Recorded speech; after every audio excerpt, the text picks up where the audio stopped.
Another unit in the Final Fantasy IV collaboration is Cecil, who has been handed for free in the first iteration. I'm expecting him to be handed for free again for players who haven't had the chance to get it the first time.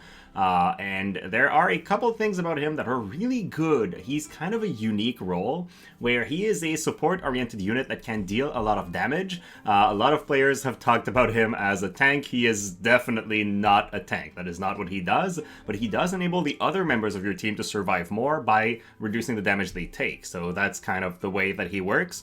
And then he walks in with a lot of HP, lots of attacks, and just tries to deal damage until he goes down.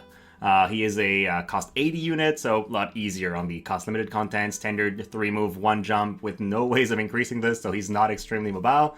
And then his TMR is one of the reasons to get him. I think every player that gets him should get him to 99 just for the TMR, because that piece of gear has an AoE buff that increases attack and magic. That's all great, but mostly it increases bravery by enough for the bravery to stick. So it's a nice way to increase your bravery without having to manually use a bunch of samurai and using the meditation buff. You can just have this on somebody and the AI is actually going to use it, and so you leave your team on auto for a while on an easy mission, and when you come back to your phone, everybody's at max bravery.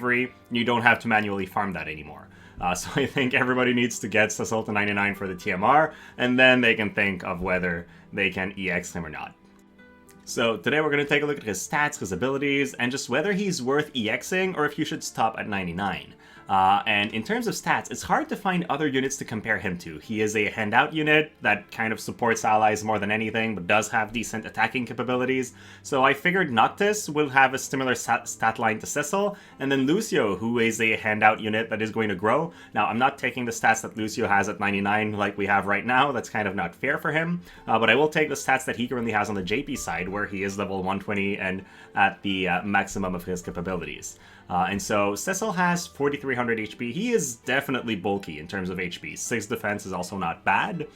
He's got a really low agility, though. 59 agility is kind of old UR. It's very last year in terms of stats, and now units are a lot faster than they used to be. So he is susceptible to getting lapped or just lagging behind your team. So that's a bit of a weakness that you have to be aware of.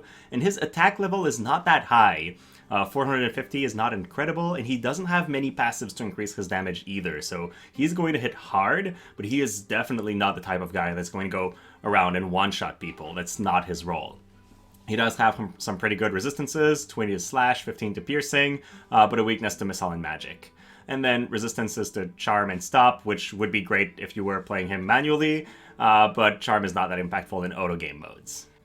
So he's slow, but outside of that, the stats are not that bad. Now let's take a look at the most defining abilities in his kit. First of all, he's got the Lunarian Blood passive, which increases his defense and HP. Now with the EX upgrade, this actually gives him 36 defense.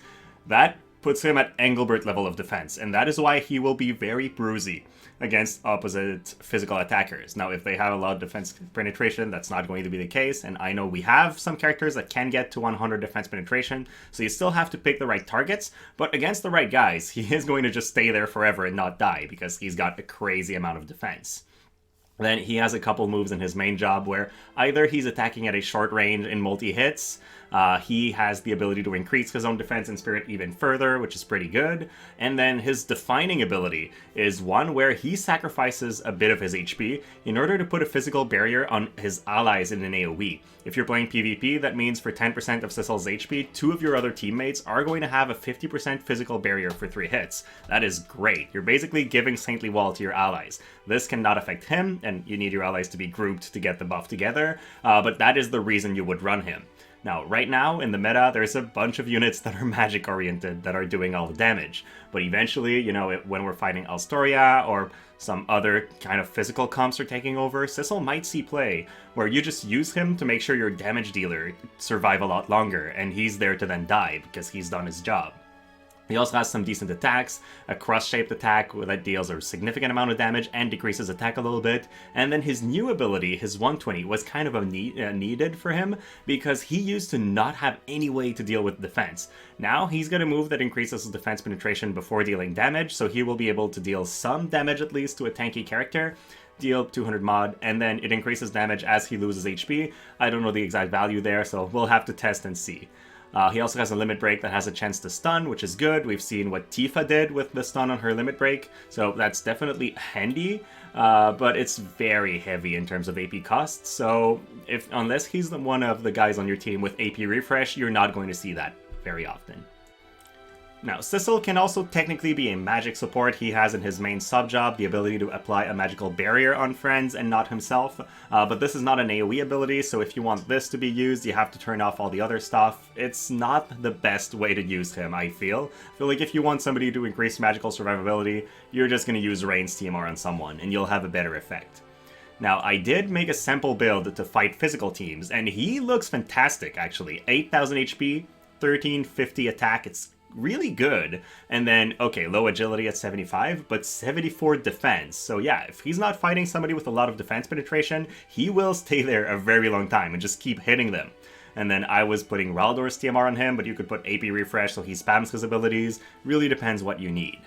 The VCs that I have in there are Rob's TMR. I have the Scions of Beowulf TMR for light attack up and agility up because he's very slow. If you don't own that, you could have, Starlet Elena's TMR. There's a bunch of options. And then Bahamut, again, agility, single target resistance, HP. There was just a bunch of good stats there, but you could build your own team. I think he would work especially well with a unit like Starlet Helena, where he just puts a barrier so she dies a little bit slower, and then if he can cap one of her chains, he is actually going to do significant damage. He would also work well with just about any other physical attacker that they can chain together and deal significant damage. It's more a matter of who are your enemies than who are your teammates with Cecil, because he is very specialized against physical attackers, and if you're fighting a bunch of mages, he is more or less useless.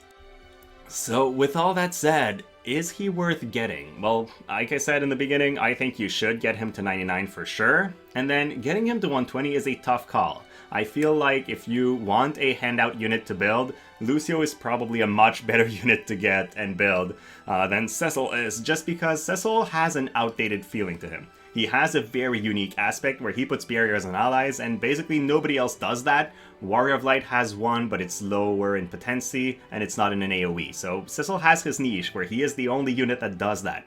But do you need that very often? Not necessarily.